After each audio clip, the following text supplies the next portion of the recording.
Olá, eu sou Karine Ros, CEO e fundadora da consultoria de diversidade, equidade e inclusão, NIWA. Essa é a terceira temporada do nosso podcast e vamos focar em um tema fundamental: saúde mental e bem-estar no trabalho e como isso favorece uma cultura inclusiva e times psicologicamente seguros. Estamos vivendo 4 crises simultâneas: econômica, financeira, sanitária, antropológica e afetiva. Cada uma delas com as suas particularidades, que vamos tratar aqui com especialistas, executivos e quem está sofrendo na pele o chamado novo normal. A Organização Mundial da Saúde fala que o contágio emocional é maior do que o contágio viral e, por isso, a necessidade de cuidar da saúde mental entrou de vez na vida das pessoas. Durante esses 2 anos de pandemia, passamos por vários estágios que foram do medo inicial da morte, do desconhecimento, das incertezas, para um segundo momento de enorme cansaço físico e mental, para renascer a esperança com a chegada da vacina. E quando já se viu uma luzinha no final do túnel, chega a Omicron.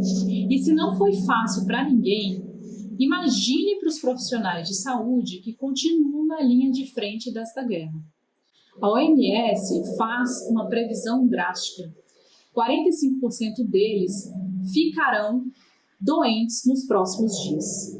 Além do contágio pelo vírus, ansiedade, depressão e insônia serão comuns entre médicos e enfermeiros. Isso levará a um quadro insustentável entre os que permanecerem na ativa. Pesquisadores da Escola da Administração de Empresas da FGV São Paulo escutaram de profissionais de saúde pública do país, em rodadas de entrevistas, que 80% deles sentiram que sua saúde mental foi afetada negativamente pela pandemia. Mas menos de 1/3 afirmou ter recebido algum tipo de apoio para lidar com isso. A médica doutora Dulce Pereira de Brito tem enfrentado esse desafio como coordenadora médica de saúde populacional do Hospital Israelita Albert Einstein, um dos mais renomados do país, responsável pelo programa de promoção da saúde, bem-estar e saúde mental dos colaboradores e das empresas que contratam serviços corporativos do hospital. Ela ajudou na criação do programa OVID, Ouvir Também é Cuidar, que oferece amparo psicológico aos funcionários e avalia os profissionais de saúde em 5 domínios: energia física, mental, emocional, social e espiritual. Ela também é professora da Faculdade de Medicina da USP. Para ela, é muito importante respeitar a individualidade, pois cada um viveu uma pandemia. O número de pessoas que tem no Brasil é o número de pandemias que vivemos, afirma. Por isso, mais do que nunca, a compaixão e a empatia devem entrar em cena, intensificando ainda mais o lado humano em todas as relações.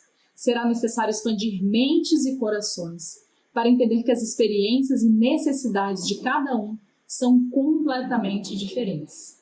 Vamos conversar como cuidar destes feridos em todas as dimensões com a doutora Dulce Pereira de Brito, especialista em medicina interna, terapia intensiva e promoção da saúde e coordenadora também do curso de saúde mental nas organizações do Einstein.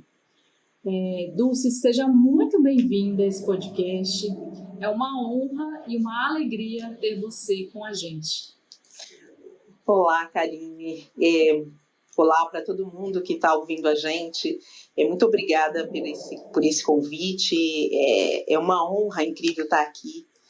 É uma honra estar vivo depois de tudo que nós passamos e poder conversar sobre o que aprendemos nessa trajetória. Eu agradeço também a cada um, que, como você, é grato e reconhece tudo o que nós, profissionais da saúde, fizemos nesse momento histórico das nossas vidas. Muito obrigada.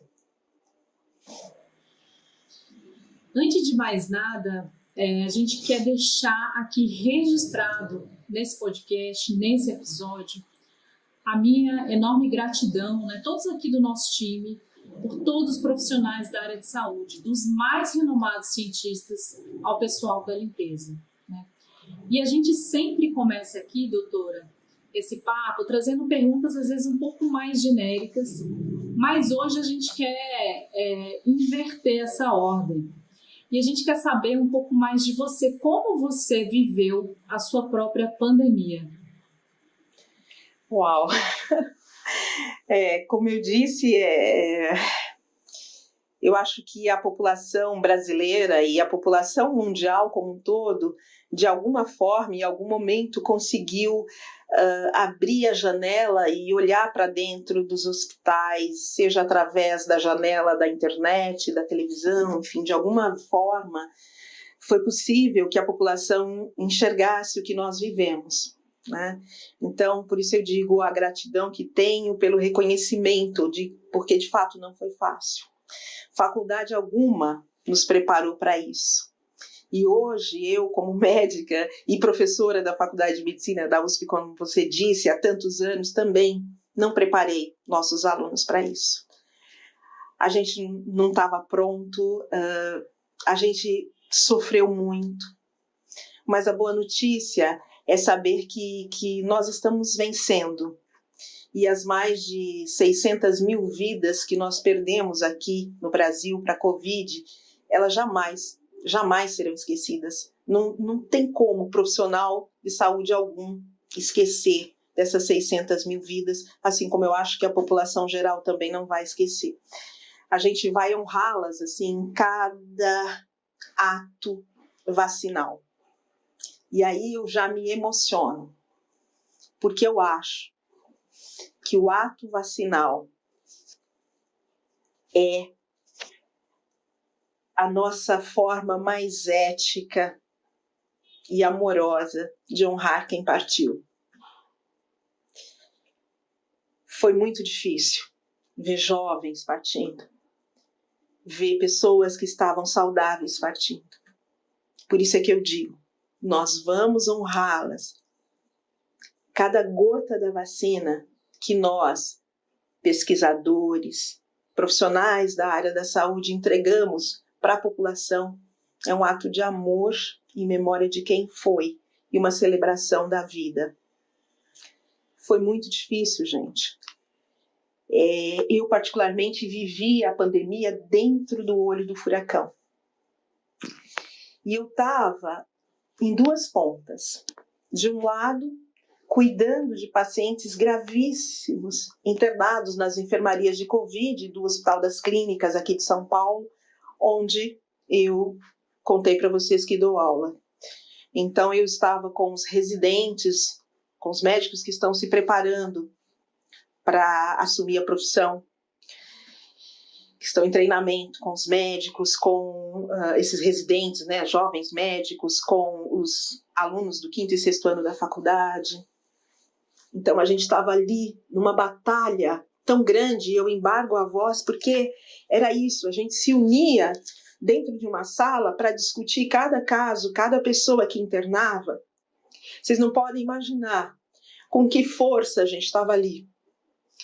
Não sem medo, porque a gente estava expondo a nossa própria vida e a vida dos nossos familiares quando a gente voltava para casa. Aqueles que voltaram para casa. Porque vocês sabem que muitos profissionais de saúde ficaram, como eu, meses sem voltar para casa. Eu, por exemplo, sem ir para a casa dos meus pais, que hoje já estão quase na casa de 90 anos. Meses. Por medo. E por responsabilidade. Então, cada paciente que chegava grave, precisando ir para a UTI ou voltando da UTI, insuficiência respiratória, toda aquela agonia, segurando na nossa mão e pedindo, pelo amor de Deus, não me entube. Ou a gente tendo pessoas, foi muito comum a gente internar casais, marido e mulher, ambos com Covid, aí ambos lá entubados, sedados, para respirando por auxílio de aparelhos, e aí um deles morre. E dias depois, quando o outro se recupera e vem para a enfermaria e pergunta, cadê meu companheiro? E você ter que dizer para essa pessoa que ele foi embora ou ela foi embora. Olha, gente, faculdade nenhuma nos preparou para isso. Não para perder pessoas por uma doença que é potencialmente evitável.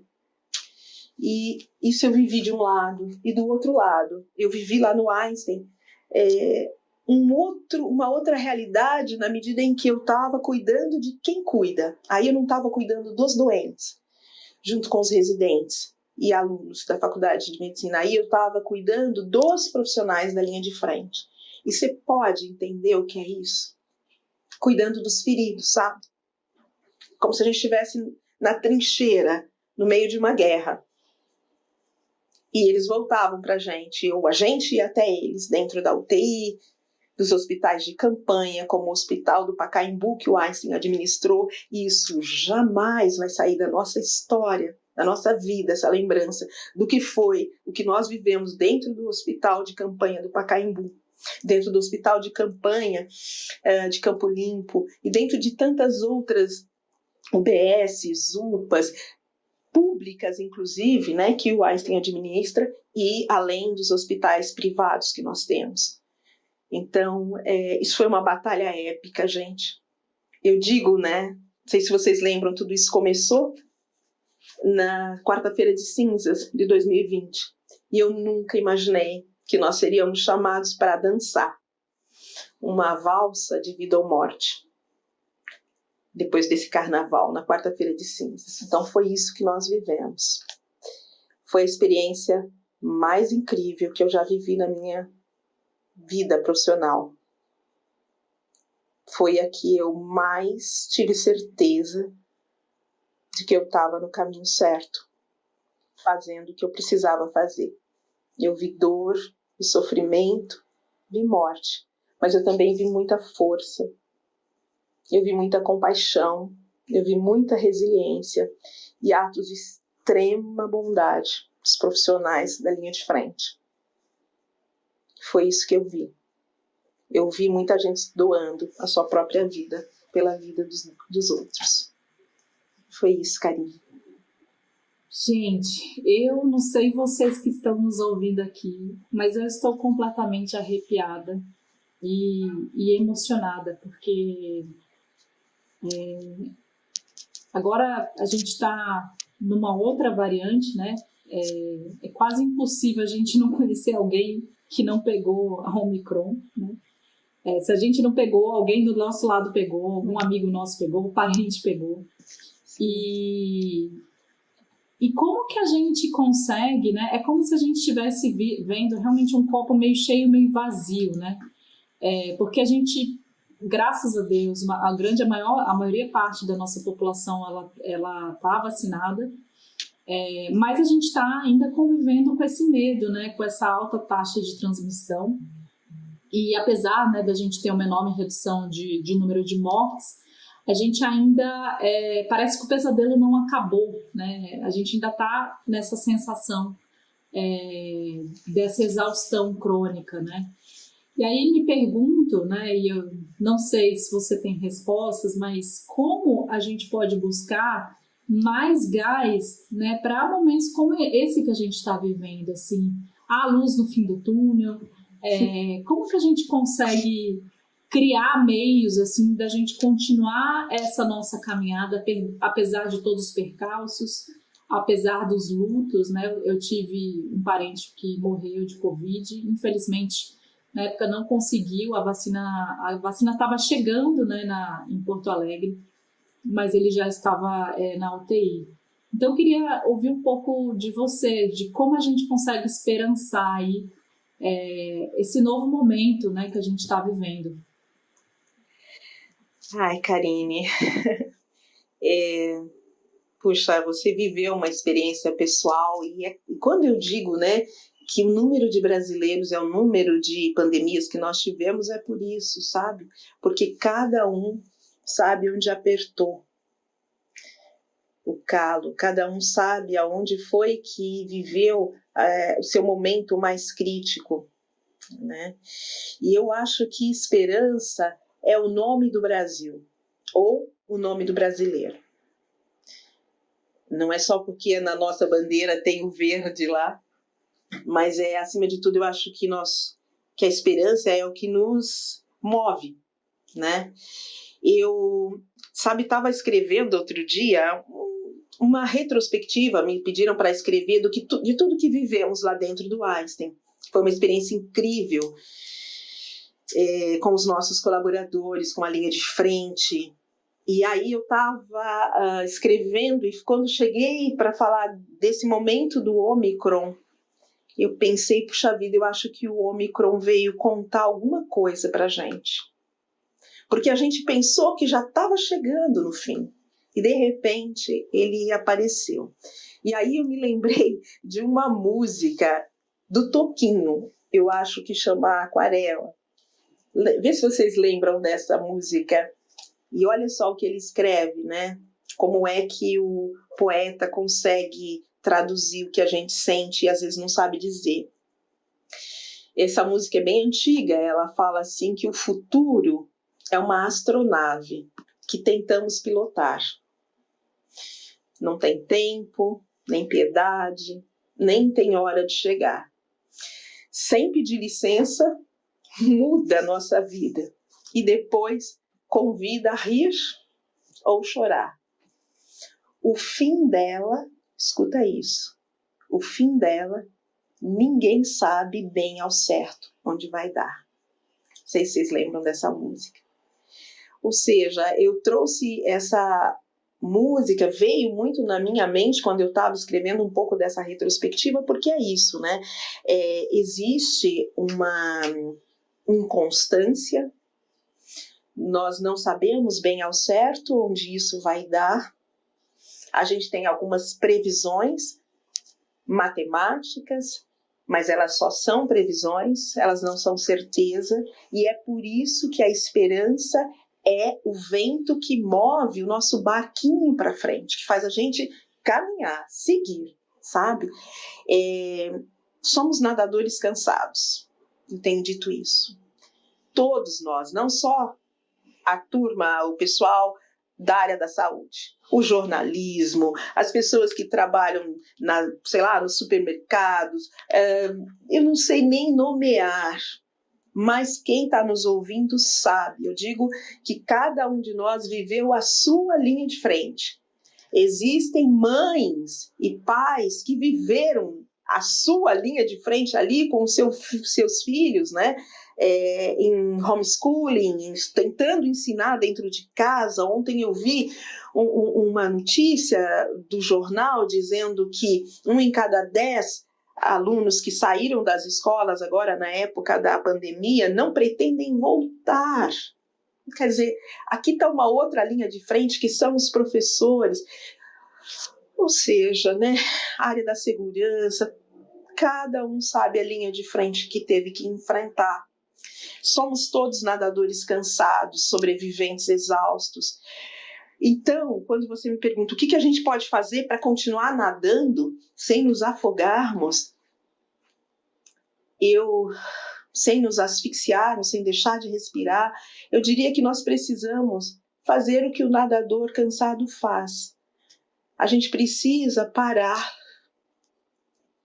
acho que levantar a cabeça um pouco para fora da água, para fora de tudo isso que nós estamos vivendo. Quem puder, parar um pouco. Seja tirar um pedacinho de férias, lembrando que nós, profissionais da saúde, quem estava de férias no início da pandemia foi convocado para voltar. Então as pessoas estão aí há 2 anos sem férias, você imagina o que é isso? Então a gente precisa parar. Pequenas pausas, no meio do dia, no fim de semana, durante a semana, à noite, desplugar, desconectar, fazer um detox de notícias, de informação, muitas vezes, e que dirá ainda mais das falsas notícias ou das falsas mensagens, né? Que isso não podemos consumir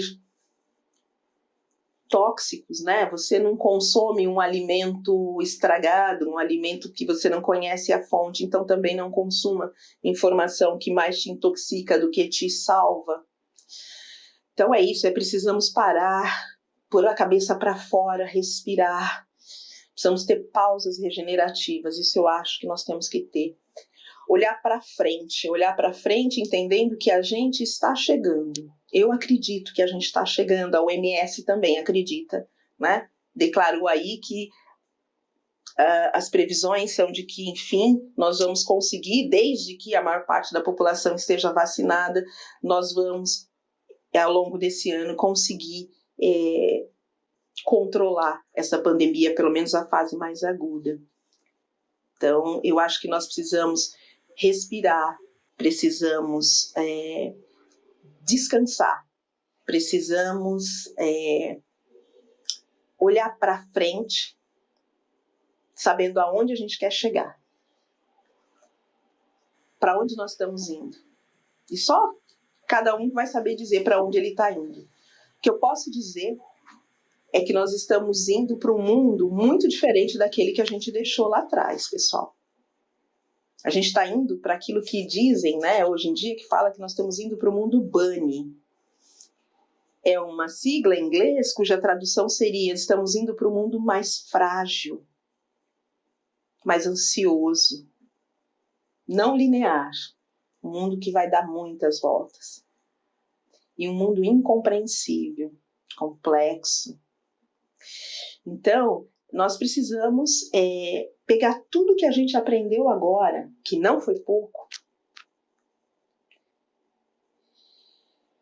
e nos prepararmos. Por isso eu digo, darmos pausas para a gente poder entrar nesse mundo que virá, frágil, ansioso, não linear e incompreensível. Sabendo uma coisa, nós estamos cansados, mas nós não somos mais os mesmos. Nós aprendemos a nadar. Nós aprendemos a remar contra o vento. Meu Deus, eu acho que quem é da área de serviços, que precisou fechar o seu negócio, o pessoal que é da área da arte, da cultura, todo mundo, professores, qualquer que seja a sua profissão ou dos seus, eu acho que você concorda comigo, nós já não somos mais os mesmos, a gente aprendeu muito. Aprendeu a nadar, remar contra o vento, nós nos reinventamos. Eu acho que a gente tem mais recursos internos e mais repertório, até psicológico, emocional, para lidar com tudo isso. Então, embora a nossa energia esteja na reserva, a gente só precisa lembrar de recarregá-la, pelo menos uma vez por dia, como a gente faz com o nosso celular. E cada um vai saber como é que faz para esvaziar e ir para o seu melhor, pelo menos uma vez por dia. Doutora, eu não sei se você tem essa impressão, né? Você falou, a gente se reinventou. Eu concordo plenamente com o que você fala, nós não somos mais os mesmos. E a sensação que eu tenho, e assim, é um alívio, né, ouvir da OMS que se tudo der certo, conforme as previsões, a gente consiga esse ano lidar, né, enfim, acabar com esse vírus, mas a sensação que a gente sai, né, da pandemia é de que parece que a gente sempre vai viver esse momento de uma montanha-russa, né, em relação às nossas emoções. Uhum. Eu vi até uma brincadeira aqui, né, num tweet, né, agora no início do ano, falando assim que eu não sabia que 2020 seria uma trilogia, né? Porque é um pouco isso, né? Em 2021, no início de 2021, a gente já estava assim, puxa, vamos começar a respirar. Aí veio a variante Delta. Sim. Aí 2022, agora a gente já estava, né? Enfim, retomando, digamos, né? Claro que nunca como antes, mas tentando retomar a nossa vida, veio o Omicron. Então, a gente tem essa sensação, e eu vou falar um pouco por mim, que parece que a gente nunca mais vai voltar a esse estado um pouco mais controlável. É óbvio que a gente não controla nada, né? E a pandemia ela vem para jogar isso na nossa cara. Mas a sensação que parece que a gente ainda vai continuar vivendo essa montanha-russa de emoções. E a minha pergunta para você é nessa linha. Uhum. Você trouxe muito na sua fala a questão da pausa, cada um saber como como faz o seu processo interno para conseguir respirar, se conectar com você.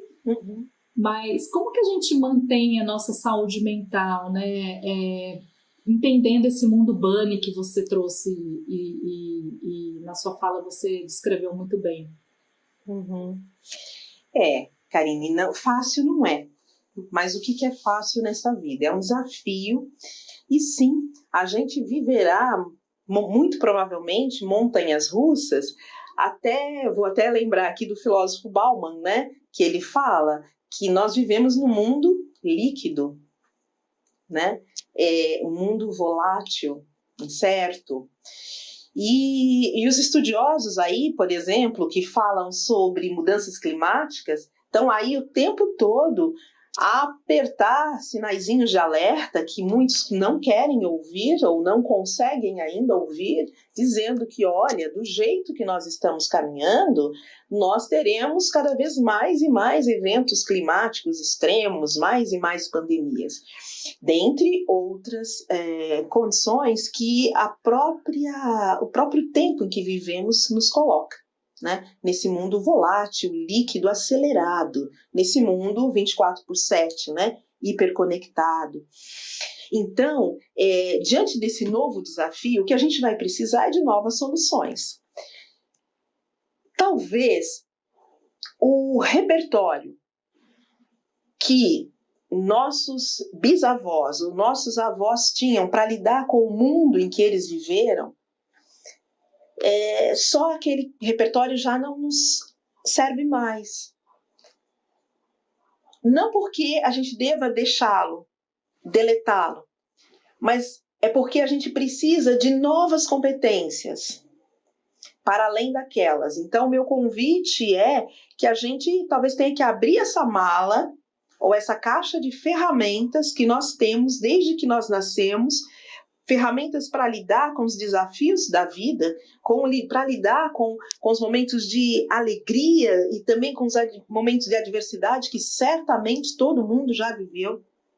E eu coloco aqui os momentos de muita alegria como também desafiadores, porque você sabe que há pessoas que elas estão tão desconectadas consigo mesmas, tão perdidas de si, que nem mais comemorar uma vitória elas conseguem, de uma forma saudável, sem se expor a um risco, né? Então, para as alegrias e para as tristezas que são fruto de quem vive, de quem está vivo, vai viver isso sim, esse contraste do sol e da lua, da sombra e da luz, a gente vai viver, e cada vez mais agitado, porque esse mundo líquido é um mar revolto.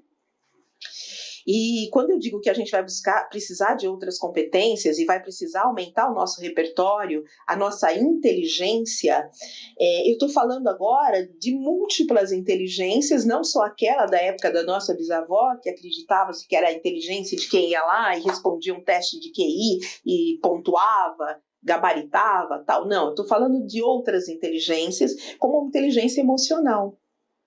Qual é o convite? Da mesma maneira que há tantos anos a gente aprende nas escolas, Karine, educação física, e a gente já entendeu que a gente tem que fazer atividade física, e a gente está aprendendo como faz, como é que eu faço um exercício de alongamento, como é que eu faço um exercício para aumentar a minha flexibilidade, etc.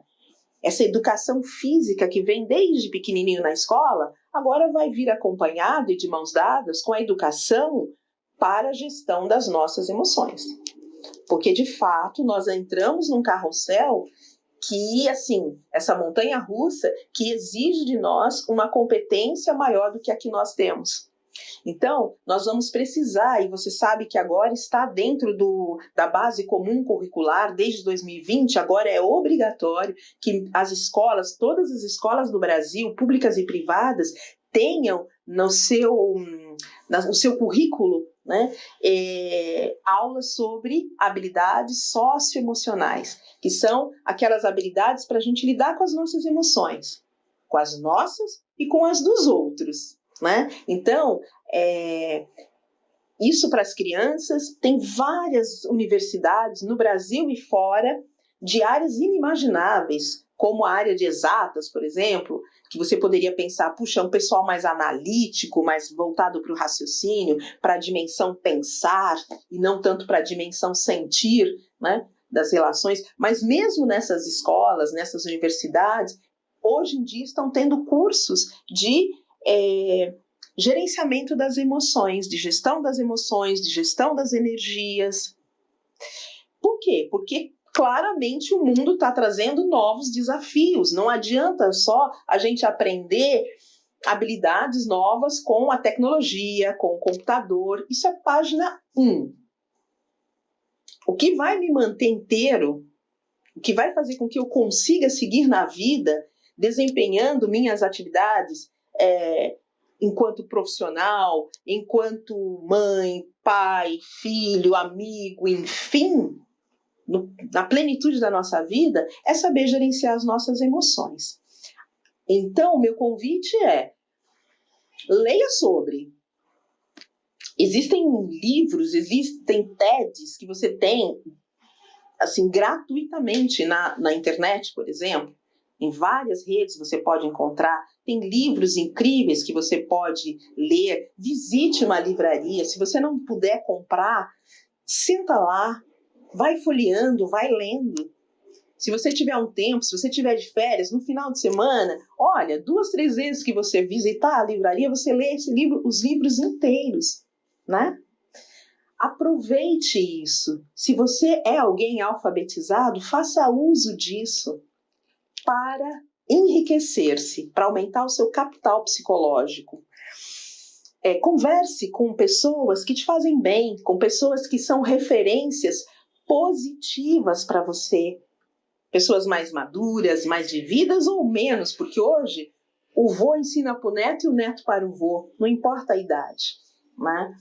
Então, eu acho que nós vamos precisar, Karine, cada vez mais aprender sobre o gerenciamento das nossas emoções, porque as adversidades estão ali, há momentos em que elas serão mais ou menos intensas, mas nós vamos precisar aprender a pilotar essa astronave, como disse o Tolkien. Eu acho que a gente precisa normalizar, tornar normal falar sobre as nossas emoções, falar que a gente não está bem, tudo bem não estar bem. Falar que pedir ajuda não é sinal de fraqueza, é sinal de força. Só os fortes conseguem declarar dentro do teu trabalho: olha, gente, eu não estou bem hoje, eu preciso de ajuda. Né? Eu acho que a gente vai precisar procurar alguém que seja um bom ouvinte. Dizem, acho que é Rubem Braga que fala isso, que o que as pessoas gostam mesmo não é de quem fala bonito, e sim de quem ouve bonito. Então, a gente vai precisar desenvolver nossa habilidade de escuta, porque hoje ninguém escuta mais ninguém, né? A gente vai, eu acho que, reservar e cada vez mais tempo para um lazer, tendo o lazer como uma prioridade. Isso ajuda a desafogar, sabe? Ajuda a aliviar, descomprimir toda essa tensão, né? Quanto mais corrida for a sua vida, mais você precisa de um tempo para fazer algo que te faz bem. Para se conectar com você mesmo, com a natureza, com as cores e os sons da natureza, que são protetores da saúde mental. Olha, uma dica, às vezes é tão simples. Às vezes é no caminho do trabalho para casa. Uma caminhada. Ah, mas eu não gosto de fazer atividade física. Não, meu convite não é nem focar na atividade física agora, apesar dela ser tão importante para a saúde mental. Estou te falando para você fazer uma atividade física, uma caminhada contemplativa, apreciativa, quase que meditativa. O que tem do lado? Tem uma árvore? Que cor que ela é? Como ela é? Como é que é esse vento que bate na minha pele? O que eu sinto? Qual que é a sensação? Como é bom? Os estudiosos dizem que 15 minutos, bastam 15 minutos ao ar livre, 15 minutos em contato com a natureza, e você já tem um efeito muito relaxante, que diminui o estresse, que diminui esse falatório interno que a gente tem dentro da nossa cabeça o tempo todo, sabe? isso traz paz, isso traz centramento, isso ajuda a fazer melhor gestão das suas emoções. Então, eu acho que nós vamos conseguir lidar com isso à medida que nós formos aprendendo mais sobre isso e normalizando o assunto da gestão das emoções. Maravilhosas dicas aqui. Pessoal que está ouvindo aqui, gente, por favor, 15 minutos, ouviu a doutora, né? 15 minutinhos. Pode ser realmente regenerativo aí para a nossa rotina. Eu queria trazer um ponto, talvez um pouco mais sensível, mas talvez muitas pessoas que estão aqui nos ouvindo também possam estar passando por situações às vezes semelhantes, né? A gente está vivendo uma era, né, de negacionismo, né? Não tem como a gente não falar sobre isso. A gente viu, inclusive, recentemente a questão da vacinação infantil, né? O governo, inclusive, também trazendo uma comunicação que vai contra, né? Tem sido divulgado notas técnicas, onde há ainda um desencorajamento em relação a esse governo, em relação à vacinação. E eu fico pensando aqui como que a gente lida, né, com as pessoas que estão com essa visão, né? Eu acho que a gente está vivendo uma guerra que ela é ideológica, ela é política, usa-se das armas mais vis, que são fake news, né, que é um discurso de ódio, de violência. E eu queria ouvir um pouco de você, até como você tem lidado com isso, né, com essa quantidade, às vezes, de informações que tem levado pessoas a não olharem para a sua saúde, a não olharem o impacto dessa ação nos outros, porque a gente, acima de tudo, a gente está falando do coletivo, né? É uma ação individual, mas que, obviamente, ela impacta, né? Porque a gente somos seres interdependentes. Então, eu queria ouvir um pouco de você. Como que você tem navegado, né? Ouvindo essas informações, acompanhando, né, um pouco essas notícias, ou contato com pessoas que a gente tem pessoas, né, às vezes familiares, até às vezes um pouco mais distantes, mas tem pessoas ainda que têm comprado esse tipo de discurso e obviamente tem um efeito muito nocivo para a nossa sociedade, né? Olha, é complexo, Karine, mas eu sou uma professora de medicina, eu sou uma especialista em promoção da saúde, então eu sempre vou tentar olhar, como você falou, para o copo meio cheio, tá? É um exercício gigantesco de resiliência e autocontrole para a gente não ir para o lado, para uma comunicação violenta até com essas pessoas, né, que são negacionistas, e não cair nessa armadilha, não escorregar nessa casca de banana de ir para o confronto. Essa não é a minha linha, sabe? Eu acho que quanto mais você vai em rota de colisão, mais resistência você tem do outro lado. E isso não ajuda, isso não contribui para aumentar a fileira das pessoas que, por exemplo, vão se vacinar. E meu foco, com a profissão que eu tenho, com a missão que eu abracei, com os meus compromissos éticos e até cristãos, porque sou cristã, eu nem dou muito espaço para esse tipo de confronto, sabe? Eu vou muito na linha de tentar encontrar o ponto de toque que a gente fala assim, dessa pessoa que está trazendo essas informações. Às vezes é muito difícil e o melhor a fazer muitas vezes é baixar a guarda, sair de cena e deixar, porque realmente a gente tem que escolher quais as batalhas a gente vai, né, lutar. e contra quem? Basicamente, como é que eu penso, Karine? Eu penso o seguinte: a empatia, por exemplo, ela é uma competência. Isso já está descrito na literatura. É uma competência. E nem todos a têm. Como qualquer competência. Nós nascemos com uma carga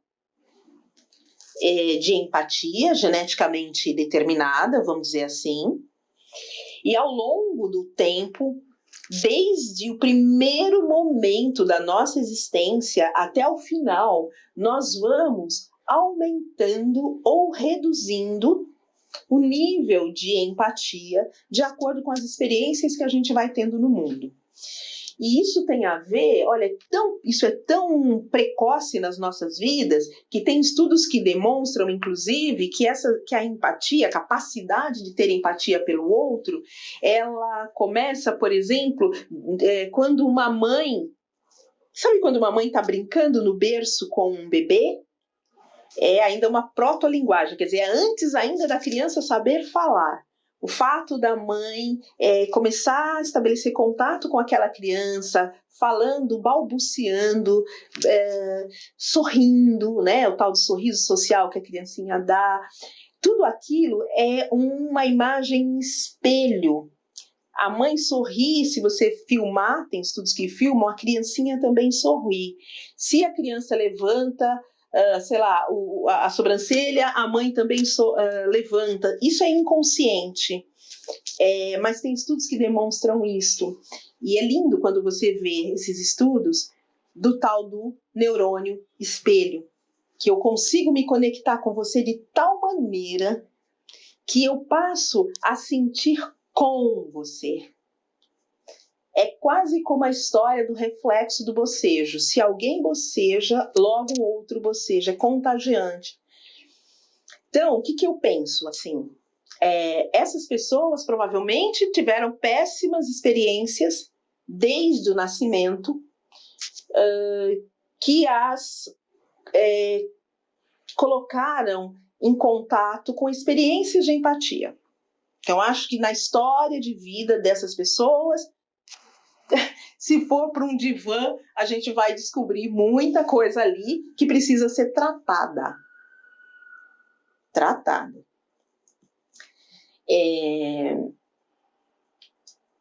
Então, eu acho que às vezes é repugnante, mas é uma competência que aquela pessoa não tem. Obviamente que tem os perversos, obviamente que tem as pessoas que têm interesses escusos por trás. Mas eu acho que esse conjunto de pessoas negacionistas, elas são conjuntos compostos por muita heterogeneidade. Não é todo mundo igual. Tem gente ali que verdadeiramente está porque está com medo. Tem gente que não quer vacinar as suas crianças, por exemplo, porque falta acesso a uma informação que ela é capaz de decifrar. Sabe a história do analfabeto funcional? Que é aquela pessoa que lê, mas não consegue interpretar o texto. Eu acho que existem pessoas que são emocionalmente analfabetas, funcionais. Então, elas não conseguem abstrair sequer o sofrimento do outro. É uma incapacidade que a ciência já chama, que são pessoas que têm uma baixa inteligência emocional, uma baixa competência emocional. Isso é um problema. Para as pessoas que não vacinam suas crianças por medo, o que eu tenho a dizer é que essas pessoas têm esperança e nós não podemos desistir delas. E uma frase que eu gosto muito para essas pessoas é aquela que diz que o medo é um péssimo conselheiro. É um péssimo conselheiro. Se você tomar suas decisões em relação ao que você fará ou não com seu filho, baseado no medo, talvez você não vai ajudar o seu filho. Você vai mais prejudicá-lo. Sabe aquela mãe super, hiper, mega protetora? Que não deixa o adolescente sair, que não deixa... asfixia? Eu faço uma analogia com essas pessoas que não fazem por medo. Só que o medo não é o melhor conselheiro que você pode ter. Eu acho que o convite é você que tem medo na ciência, no que estão dizendo, que tem algo por trás. Faz o seguinte, tenta fixar o seu olhar e a sua mente nas evidências. Nas evidências. Eu acho que as evidências, elas são como uma estaca, elas são como postes no chão que nos seguram quando vem o vendaval das fake news.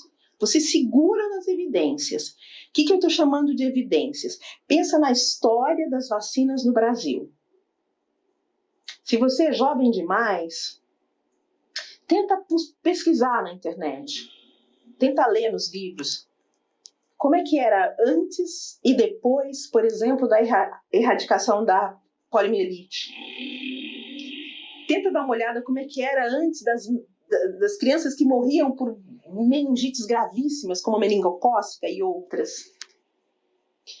Segura com força, mas com muita força nas evidências. E quando vier essa avalanche de fake news, como a própria OMS chama de infodemia, que é essa epidemia dessas informações questionáveis, segura nas evidências. Eu vou te dar um exemplo.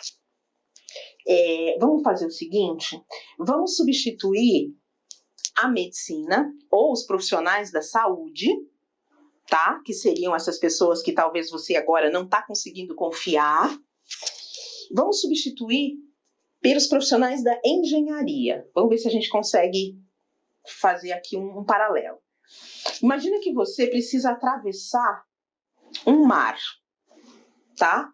Vou chamar de rio para ficar mais fácil. A gente precisa atravessar um rio. Só que esse rio tá cheio de tubarões. Faz de conta que no rio tem um monte de tubarões. Você precisa atravessar para o outro lado. O mar é a pandemia. O mar revolto é a pandemia. Os tubarões são o vírus da Covid, o SARS-CoV-2, em suas todas as variantes que você quiser, a Ômicron, a Delta e qual você quiser. Nós temos que atravessar o mar, que é a pandemia, mas tem tubarões que são os vírus que podem nos matar. Nós podemos ser mortos por eles. Então não dá para a gente fazer essa travessia sozinho. Porque se você for querer atravessar esse mar sozinho, você pode ser morto pelos tubarões.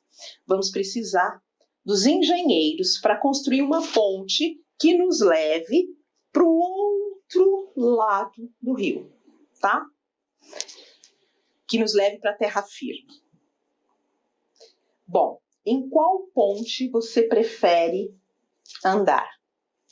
Você prefere andar numa ponte construída com cimento de ótima qualidade e ferragens validadas pelos melhores engenheiros e pesquisadores da área, que afirmam que a ponte é sólida e segura e que andam sobre a ponte?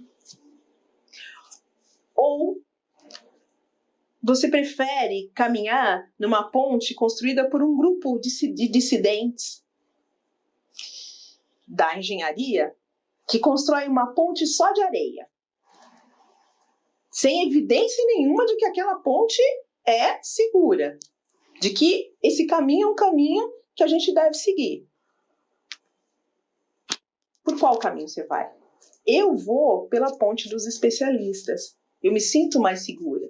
Eu vou pela ponte onde de milhões de pessoas estão atravessando e chegando do outro lado em segurança.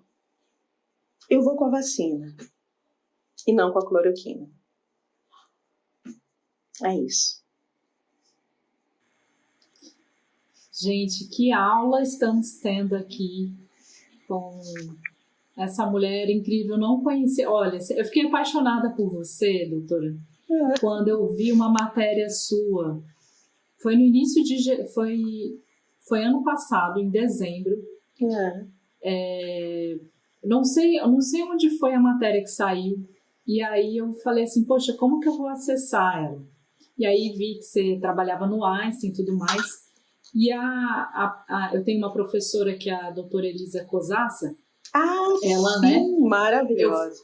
eu faço parte da pós que você é coordenadora, né? Da gestão das emoções das organizações, junto com a GNP. Uhum. E aí eu falei para ela, poxa, faz a ponte aqui, porque eu tinha me apaixonado por você ao ler essa matéria. E assim, ouvir você como se fosse um acalento, sabe? Sabe, assim, essa sensação de, poxa, me sinto em casa, numa tribo, com essas pessoas que eu quero caminhar, né? Com essas pessoas que eu quero construir uma sociedade mais inclusiva, mais justa, com pessoas mais solidárias e empáticas. Então, eu estou muito honrada de ter você aqui. Imagine. E queria talvez trazer uma última, tinha várias outras aqui para falar, eu ficaria 2, 3 horas falando com você, mas temos a questão do tempo aqui também. Perdoe, eu falo demais.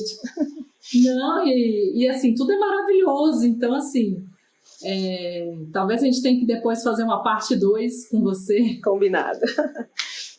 Eu queria só trazer uma reflexão aqui como última pergunta antes do nosso encerramento. Uhum.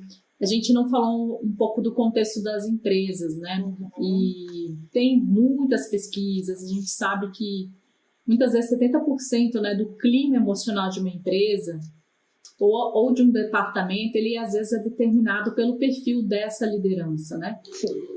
E eu acho que mais do que nunca a gente está, como você trouxe muito precisamente na sua fala, precisando de lideranças mais compassivas e mais empáticas. Então, se a gente pudesse trazer esse perfil dessa nova liderança, a gente pudesse, poxa, como que essas lideranças, a partir de agora, lidando com pessoas, né? A gente sabe que a pandemia houveram perdas, né? Não só lutos, mas separações, às vezes endividamento. Você trouxe na sua fala com tantos detalhes, né? Pessoas que perderam empregos, às vezes empresários que tiveram que fechar. Então, assim, a gente está vivendo esse caldeirão de emoções e que estamos passando ainda por essa jornada, porque essa jornada não acabou. Sim. E eu queria ouvir um pouco de você, como seria, que características essa liderança deve desenvolver dentro das organizações para a gente ter uma saúde emocional, um amparo maior dessas pessoas dentro do ambiente de trabalho. Nossa, essa é uma linha muito cara para mim, muito significativa, porque nesses 2 anos eu dediquei muito tempo da minha vida olhando isso, estudando isso, treinando. Eu e toda a minha equipe lá do Einstein, nós treinamos não só as lideranças do Einstein propriamente ditas, mas também mais de 1.000 líderes de outras organizações nessa questão da saúde mental. Porque, olha, eu penso que o mundo já vinha pedindo isso, o mundo corporativo já vinha pedindo isso. Não foi a pandemia que trouxe a necessidade da gente ter líderes, como você disse, mais compassivos, da gente ter líderes que sabem escutar, da gente ter líderes que conseguem, que são tão fortes, que eles conseguem demonstrar que têm fraquezas, que eles conseguem demonstrar sem medo de dizer eu não sei, de demonstrar sua vulnerabilidade, dizer eu também tenho medo, eu também estou aqui com um ataque cardíaco, eu não sei o que é essa palpitação, eu também estou ansioso. Eu costumo dizer que o mundo corporativo ele já vivia tal tensão emocional e era tão grande já a incidência de pessoas com problemas de saúde mental, depressão, ansiedade, dentro das organizações, que as organizações já estavam sentindo esse impacto, inclusive nas taxas de afastamento. Não sei se vocês sabem, mas estresse ocupacional, estresse relacionado ao trabalho, ansiedade, depressão, estão entre as 3 principais causas de afastamento no Brasil e no mundo por afastamentos previdenciários, né? aqueles que ficam mais de 15 dias afastados. Então, as primeiras causas, dependendo do lugar, dores osteomusculares, dor nas costas, etc. E logo depois, ocupando primeira, segunda ou terceira posição, as questões de saúde mental. Então, era como se fosse uma latinha de refrigerante que já vinha sendo agitada, e a pandemia foi abrir a tampa. E aí, agora essa questão da saúde mental transbordou para dentro das organizações e está na agenda de todo mundo, né? Essas lideranças foram formadas num mundo que também não as preparou para a gestão da saúde mental das pessoas e delas mesmas. As nossas faculdades, qualquer área, administração, direito, jornalismo, qualquer que seja, não nos preparou para isso. Não nos preparou para a convivência. E é na convivência que os conflitos surgem. Então, um chefe muito autoritário, um chefe tóxico, né? Eu gosto muito de uma autora que fala sobre poluidores sociais. Você imagina o que é isso, Karine? Tem chefes que são poluidores sociais. Eles poluem o ambiente das pessoas, dos colaboradores, dos trabalhadores daquela organização.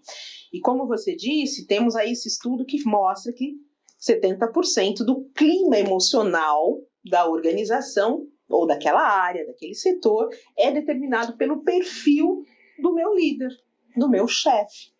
Então, se ele é uma pessoa que não sabe ouvir, que tem uma comunicação muito violenta, que é centralizador, que está naquela linha ainda do comando e controle, bom, ele vai adoecer fatalmente, porque isso é insustentável na linha do tempo, mais dia ou mesmo dia a conta chega, seja em termos de problemas de saúde física ou mental, mas ele adoece todo o entorno, ele polui todo o entorno e as pessoas acabam tendo burnout, que é essa exaustão emocional e física por um estresse no trabalho que não foi bem gerenciado, né? E esses poluidores sociais, eles também têm...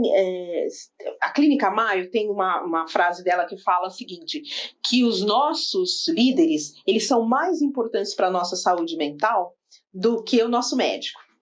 Entende? Você vê a importância deles. Então, esses líderes, eles estão fadados à extinção. Se Deus quiser. Eles vão extinguir, porque eles vão precisar se repaginar, eles vão precisar se reestruturar, porque não haverá mais espaço para esse tipo de poluidores sociais ou de líderes tóxicos. A gente precisa de líderes de verdade mais inspiradores, né? E eu acho que hoje muitas organizações buscam isso. Treinar seus líderes para que eles sejam um pouco mais promotores do bem-estar, sabe? Que eles sejam fonte de bem-estar e saúde para as pessoas. Mas isso não é fácil, porque nós vivemos num mundo, né? Num mundo capitalista, em que a cultura ainda não é a cultura do ganha-ganha, né? É a cultura do que para eu ganhar você precisa perder. Então, são metas muito audaciosas, são pouco espaço para o erro, né? As startups estão aí nos ensinando, ainda bem, que errar, para além de ser humano, errar pode ser algo absolutamente produtivo, né? Para que a gente possa usar aquele erro como uma mola propulsora para ir para frente, né? Usando, como disse, o passado como nosso principal professor. Então, o que eu posso te dizer é o seguinte: as lideranças estão sofrendo demais, qualquer que seja o segmento. Elas sofrem porque elas estão muito impactadas pelos desafios econômicos, como você falou no início do nosso podcast, né? Pelos desafios econômicos, pelos desafios políticos, sociais, enfim. Não tem nem como nomear quantas crises estamos vivendo num pacote só. Então, e ao mesmo tempo, elas percebem que as suas próprias emoções estão colocando-as num lugar de incerteza que elas nunca sentiram. E elas não sabem o que fazer com isso, elas não sabem como lidar com isso. E é por isso que a gente investe no treinamento dessas lideranças em habilidades socioemocionais. Como é que eu nomeio o que eu estou sentindo? O que esse desconforto está me dizendo? O que essa voz mais alta que eu impus aqui nessa reunião, esse soco, o que isso está dizendo sobre mim? É uma masculinidade tóxica? É uma inabilidade de lidar com as minhas necessidades? Do que eu preciso? Olha para dentro de você. Você precisa do quê? Você precisa dormir melhor? Você precisa de apoio? Você precisa se reconectar com o sagrado, se você acredita, se você tem alguma espiritualidade, você precisa se reconectar com seu propósito de vida, com seu sentido. Gente, não tem solução mágica. Ou a gente descobre do que a gente precisa, quais são as nossas necessidades mais profundas. Então, pensar aqui na pirâmide de Maslow, para além das necessidades de sobrevivência, segurança, comida, que está tudo abalado hoje em dia, porque tem gente que está realmente passando muita necessidade para sobreviver, para comer, para viver. Mas se eu estou num outro lugar, num outro patamar, em que eu já resolvi essas questões básicas, do que mais eu preciso para me acalmar, para encontrar paz em meio ao equilíbrio, para irradiar o que eu tenho de melhor e não o que eu tenho de pior, para deixar de ser um poluidor social, que chego em casa, detono com a família, com os filhos, chego no trabalho, faço o mesmo com os meus colaboradores ou pares, sabe? Então é disso que nós falamos, é sobre a vida, é sobre por que você levanta todo dia de manhã e vem para cá. Às vezes o líder acaba descobrindo que ele está no caminho errado, que ele nem precisaria estar fazendo tudo aquilo, que talvez viver com menos é mais seguro, e ele pode ser mais feliz indo para um outro lugar. Mas e a coragem para fazer isso?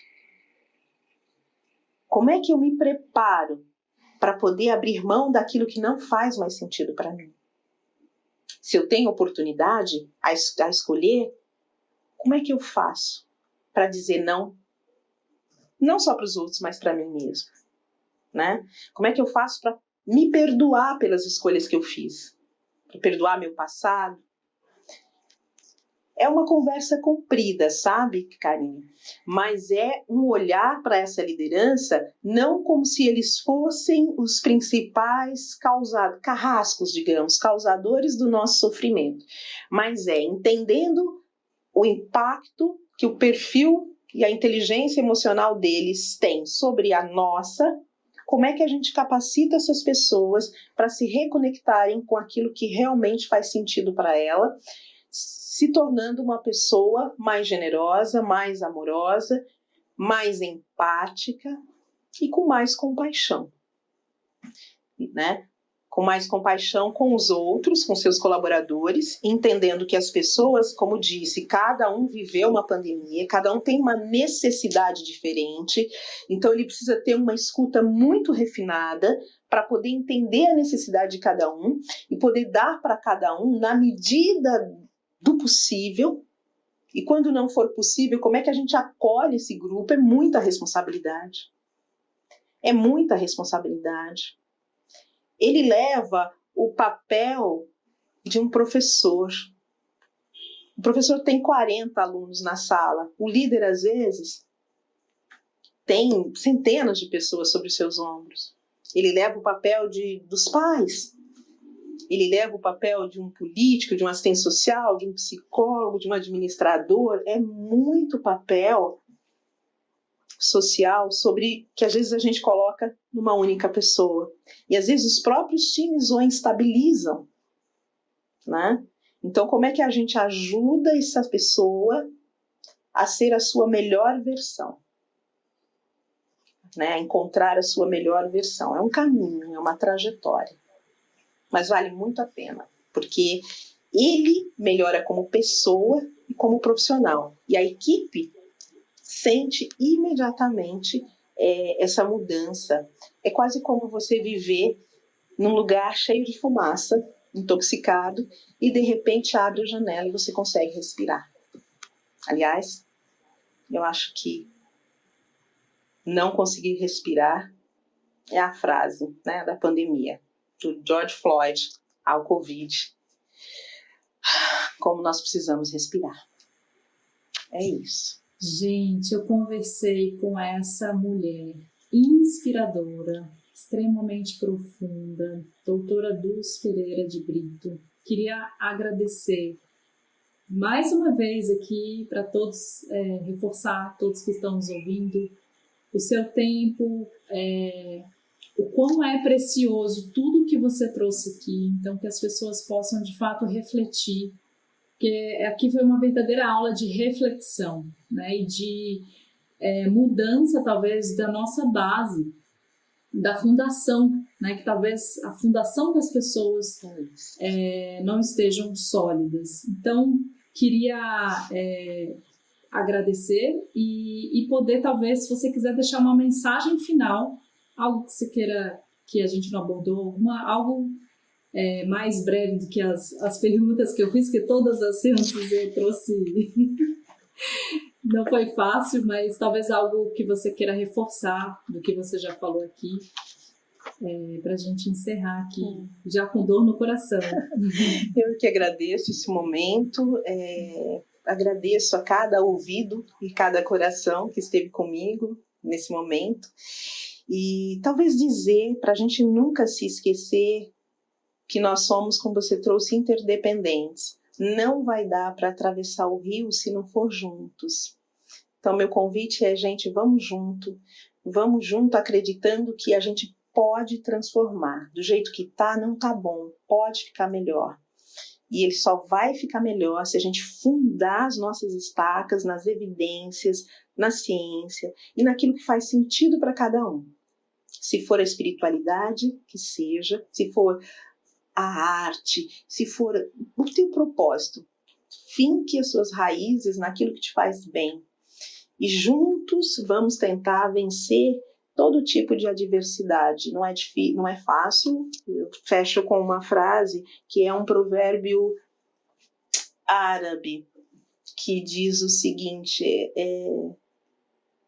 é aos poucos que o fio de lã se transforma num turbante.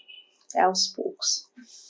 Vamos com paciência, mas perseverança e muita esperança, porque, enfim, vamos tecendo aí a nossa história de vida. Juntos.